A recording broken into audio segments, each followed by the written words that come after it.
I maintain that exercise is the action that can have the most impact on your brain today.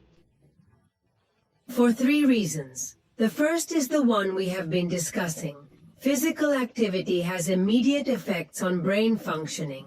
As we have mentioned, there is an immediate improvement in mood, because you are directly stimulating the positive neurotransmitters that we have mentioned: serotonin, dopamine, norepinephrine, and endorphins, thanks to long-term exercise. Are you literally changing your brain? The most important effect of this is that when we exercise, we stimulate the birth of new brain cells in the structure, the most important structure for memory, the hippocampus, when we exercise.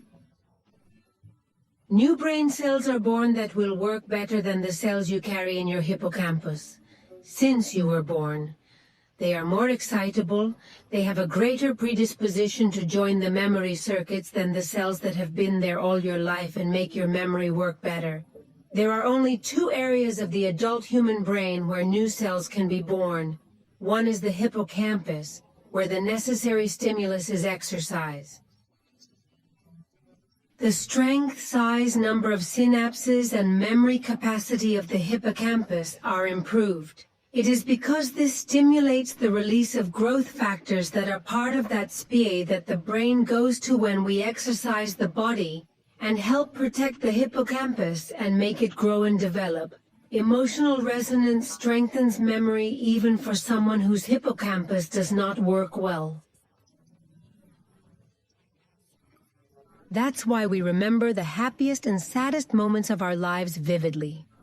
Beyond the impact of physical exercise on the cardiovascular system, there is a direct effect on the brain.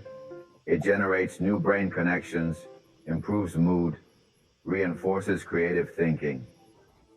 In an experiment, people who were sedentary, over 65 years of age, were recruited. In the middle, imagine that you are over 65 years old, all sedentary. Half were told to walk regularly for a period of time, a few months, and the other group were asked to remain sedentary, as it is up to that point in the brain, in each hemisphere, not in the base. In the middle, we have 111. Structure is called the hippocampus, which intervenes in the consolidation of memory, especially more recent. And that area wears out. It atrophies 1% a year. After age 65, in people who walked regularly for months, that wear and tear did not occur. What's more, there was as if it were more volume of the hippocampus. That generates thousands of new connections. So physical exercise is key to keeping the mind in shape. Lei? Physical activity is, without a doubt, in all studies, the most important factor in protecting the brain. Why? Well, it's very easy to understand. Our heart has to pump blood to our brain and those neurons that contain the new memories. The ability to reason is the neurons that are furthest from our heart.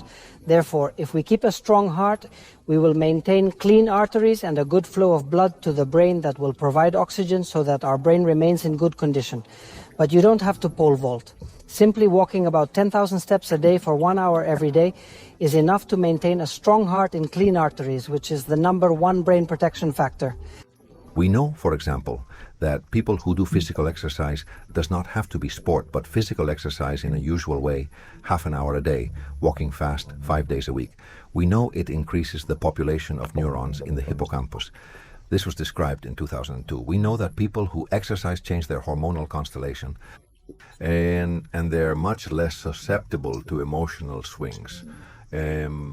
When we encounter difficulties in life, we know that people who exercise live longer. We know that they are less susceptible to suffering from carcinomas, to suffering from malignant tumors.